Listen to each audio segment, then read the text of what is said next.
Hi guys, this is Michael from Nomadic Insights. In today's video, we're going to be reviewing the Chase Sapphire Reserve credit card. This card is the upgraded version of the Chase Sapphire Preferred. It clocks in with a $550 annual membership fee and is primarily geared at being a points accumulation card compared to American Express products, which offer a wider range of credits.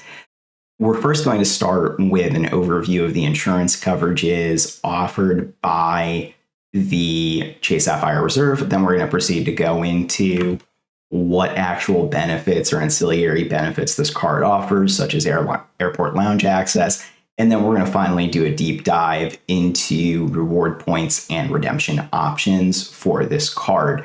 Please like this video and hit the subscribe button if you enjoy credit card related content. And let's dive into it. So with travel credit cards, I'm always focused on the insurance coverages you're going to pick up from being a card member. So the Chase Sapphire Preferred credit card is really great for people who rent cars because of its primary insurance coverage. This is a coverage that's picked up by the Chase Sapphire Reserve and is actually extended a bit. There's a higher dollar amount on the Chase Sapphire Reserve coverage. You're also picking up a few additional insurance coverages, such as emergency evacuation and transportation, which will cover evacuation up to $100,000.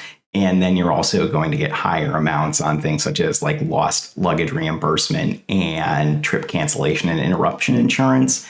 The other area on this card where you're going to pick up an additional insurance benefit is under its shopping coverages, where you're actually going to pick up a return protection guarantee, where if there's an item that won't be taken back, up to about $500 a year for the value of the item, up to $1,000 a year aggregate limit, they'll actually allow you to return it to Chase, or correction, through the insurance provider. They'll allow you to make the return and refund you up to $1,000 a year. So those are the main areas where you're picking up additional coverages on this card that you're not going to get with the Chase Sapphire Preferred. Other cards like the Citi Premier card no longer have insurance coverages, which make them really poor options for travel credit card users. So in terms of the actual coverage the card has, with a lot of my Chase videos, you're going to notice I'm always harping on primary insurance coverage for car rentals, which most cards do not provide. You have to purchase a supplemental policy from other issuers like American Express. So this is one of the major benefits. And then again, going to the 10x points back on car rentals, you're going to really see that for people who frequently rent vehicles, the Chase Sapphire Reserve is a really strong choice. But again, there's some status issues that with this card compared to the Amex Platinum that I'll go into a little bit more. So let's dive into the actual travel benefits or rewards, credits, and components with this card.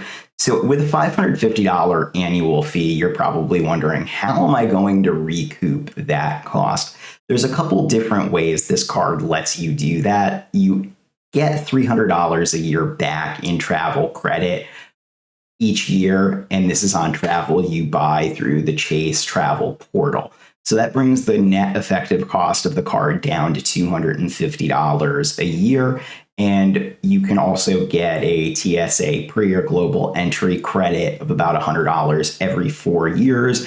So if it's your first year you don't have TSA pre or global entry, a little surprising for someone who's going to get this card, let's be honest, it's going to have a $150 anticipated cost in year one.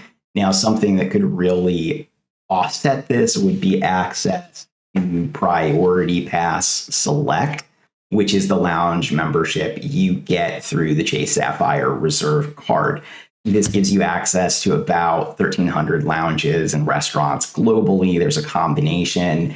Pretty much every lounge card gives you a Priority Pass Select membership in the United States. So this benefit may not be as exclusive as you were hoping for on this card. You're also going to get a DoorDash annual membership thrown in and a few other credits, such as Lyft, But really, the biggest credit that this card has is the $300 back on travel in the form of a statement credit for you to be able to recoup your $550. So you're still looking at this card with a $250 effective cost to carry in year one. The mean value of this card is going to come in the form of reward points. So let's just take a quick look, though, at the sign-up bonus. So in regards to the actual value of the sign-up bonus, it currently stands at 60,000 points after you spend $4,000 in the first 3 months from account opening. So that's allegedly going to be a $900 value when you redeem through the Chase Ultimate Rewards portal.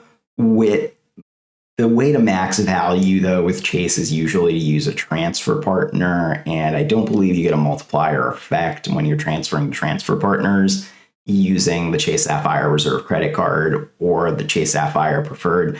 So the multiplier effect is only good for Ultimate Rewards here. So the value of this intro bonus is pretty much the same on this Chase Sapphire Preferred and the Chase Sapphire Reserve. This card has gone up to 100,000 point intro bonus, which makes it pretty intriguing or something to at least look into if you're looking to get a nice sign-up bonus. So it could take 2 years, the membership fee potentially, depending on how you do redemptions. Again, I'm not a huge fan of the sign-up bonus at the moment. I think Amex Platinum's 125,000 point bonus looks a good bit juicier than the CSR's bonus at the moment. So now let's just dive into the real bread and butter of this card, which is rewards points or Chase Ultimate Rewards points.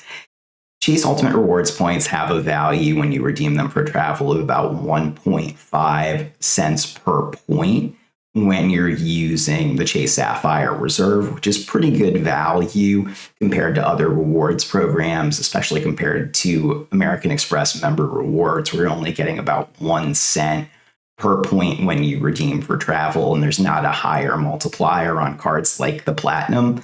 So that right out of the gate at 1.5 cents per point is really nice redemption value. And then when you have partners like Hyatt or transfer partners of Chase, you're able to get 3 cents in redemption value pretty easily. There are flights where you can get things like 20 cents per point or even more using transfer partners. But again, you really got to work for those, and you've got to look for availability, and you've got to be willing to structure your entire schedule or travel itinerary around that crazy redemption value. So when we're looking at this card, it allows for 5x back on flights when you're booking again through Chase Ultimate Rewards. You get 10x on hotels and car rentals for points you're booking through the Chase Travel Portal. And then you're going to get back 3 times on dining, or 3x multiplier on dining. So you're looking at essentially 4.5% back in terms of rewards value you can use on travel. So again, not bad by any stretch of the imagination. It's just this card is really going to be about accumulating points and having high spend. It's not really something like a premium travel benefits card like the Amex Platinum, where you're picking up things like Centurion Lounge, the Centurion Lounge Access. This card really excels at using the Chase Ultimate Rewards program to help you rack up point redemptions through the travel portal. And it's also going to require you to do most of your traveling through Chase, which is built off of an Expedia API. So you're going to get mixed results there. Personally, you notice in most of my other videos on this channel, I'm an Amex Platinum guy.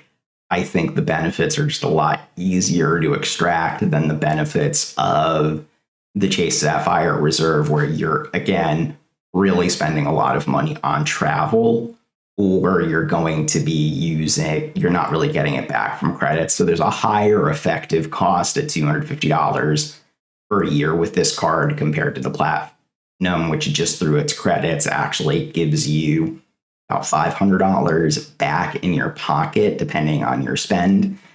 So that's the main issue. I wouldn't necessarily spend the $550 on this card a year. Conclude my final thoughts on the Chase Sapphire Reserve. I think it's a really solid A tier credit card. I just no longer really consider the Chase Sapphire Reserve to be an ultimate S tier card when you're looking at the Capital One Venture X or the Amex Platinum. Both of those cards have very similar benefits and rewards to the CSR at this point. So when you're looking at the card, it still does have very powerful redemption value. You're still going to get the Chase transfer partners, but it's just not really an S tier wallet defining credit card anymore. Those benefits really just are not the same. If it had more credit value, if it had a lower effective cost to carry, I would consider this to still be an S tier card. I just think it's moved into like an A tier credit card, where when you're looking at the multipliers, especially if you're using transfer partners, the Chase Sapphire Preferred is just a better value card because of the prevalence of priority pass cards. There's just so many of them. The lounges are always crowded, that benefit really just isn't what it used to be compared to 3 or 4 years ago. So I would generally recommend, if you're going to spend the money, just get an Amex Platinum or get a Capital One Venture X, where you're going to see a little bit of a better ROI. If you disagree with me, please let me know in the comments below, and I'll be more than happy to hash it out with you. Again, thank you so much for viewing this video from Nomadic Insights, and we hope you stay awesome, okay?